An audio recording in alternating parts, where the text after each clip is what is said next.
Hello et bienvenue dans cette toute dernière vidéo de la série Le b.a.-ba du collagène.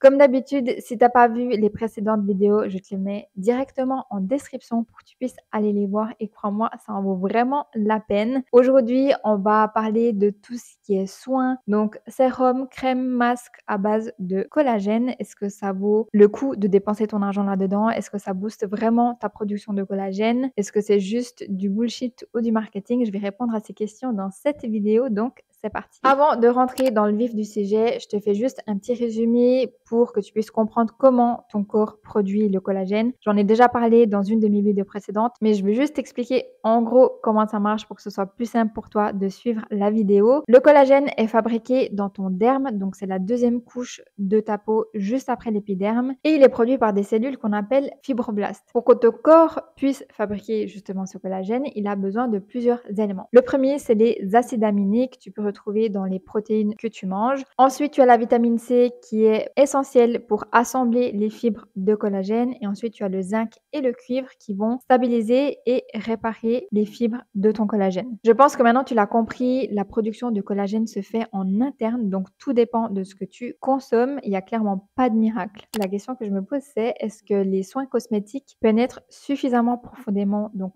jusqu'au derme, la deuxième couche de ta peau, pour que ce soit efficace? Eh bien, je ne vais pas tourner autour du pot. La réponse est non. Les soins cosmétiques à base de collagène ne pénètrent pas jusqu'au derme parce que ces molécules sont beaucoup trop grosses. En fait, pour que tu comprennes, et je vais rentrer un tout petit peu dans les détails, c'est que la taille moléculaire du collagène représente 300 000 daltons et pour qu'un soin puisse pénétrer aussi profondément dans ta peau, il faut qu'il soit en dessous de 500 daltons. Donc, je te laisse te représenter un peu la différence énorme qu'il y a entre les deux. Donc, en fait, il va rester bloqué en surface. Par contre, c'est pas pour autant qu'il est inutile. Étant donné que tu l'as appliqué sur ta peau, il va quand même hydrater, lisser légèrement ta peau et donner un petit effet rebondi temporaire. Ce qui est important de comprendre, c'est que ça reste superficiel et passager. Je pense que tu as sûrement entendu parler de nanotechnologie, collagène encapsulé ou même de vecteurs de pénétration. Il est possible que ces marques te vendent du rêve, mais de ce que j'ai compris à ce jour, il n'y a aucune étude indépendante qui prouve que ces technologies permettent au collagène de pénétrer justement jusqu'au derme pour stimuler ta propre production de collagène. En revanche, ce qu'il faut chercher dans tes soins, c'est pas des soins au collagène, mais ce sont des ingrédients qui vont stimuler ta propre production de collagène et il y en a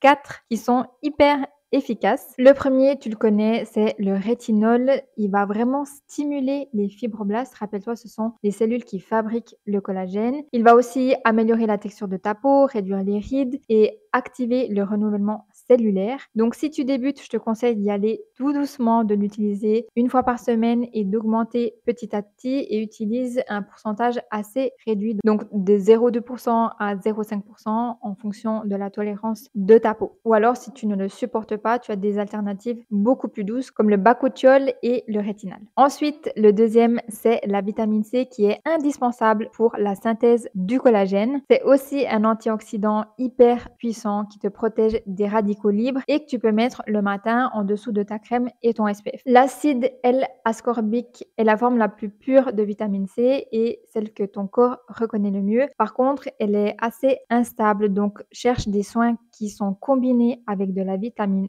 E pour une meilleure stabilisation et un meilleur effet anti-âge. Si ta peau est sensible et puis qu'elle n'arrive pas à supporter la vitamine C, je te mets des dérivés juste ici pour que tu puisses quand même profiter de ces bienfaits. Le troisième, ce sont les acides de fruits, donc les AHA et BHA. Ils vont exfolier ta peau en douceur, retirer toutes les peaux mortes et stimuler la régénération cellulaire. Donc ta peau sera forcément beaucoup plus lisse et plus apte à produire du collagène. Donc là aussi, on y va mollo sur ces ingrédients. Je te conseille de le faire uniquement une fois par semaine. Pour moi, c'est amplement suffisant pour éviter d'agresser ta peau et que tu aies des résultats stables sur le long terme. Et le quatrième, ce sont les peptides. En fait, ils sont considérés comme des petits messagers qui vont dire à ta peau « Hey, il faut relancer le collagène ». Et il y en a 3 qui sont assez connus. Le premier, c'est le Matrixyl 3000 qui stimule le collagène 1 et 3. D'ailleurs, je vais te mettre ici les ingrédients que tu pourras directement chercher sur les listes d'ingrédients sur tes produits. Comme ça sera beaucoup plus simple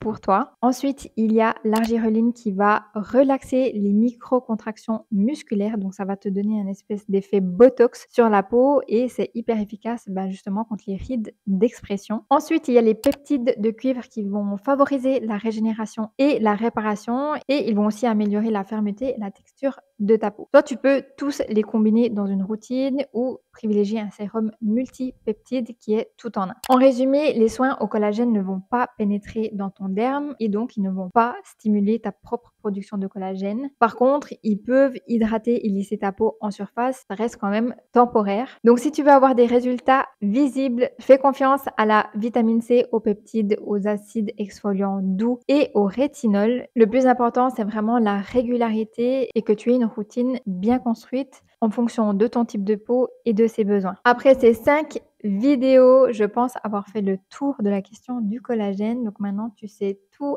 à ce sujet. Si tu as encore des questions, n'hésite surtout pas à me les poser en commentaire. Et si tu as liké la vidéo ou qu'elle a pu t'aider, je te laisse t'abonner à la chaîne, activer les notifications pour être au courant dès la sortie d'une prochaine vidéo. Et moi, je te dis à bientôt.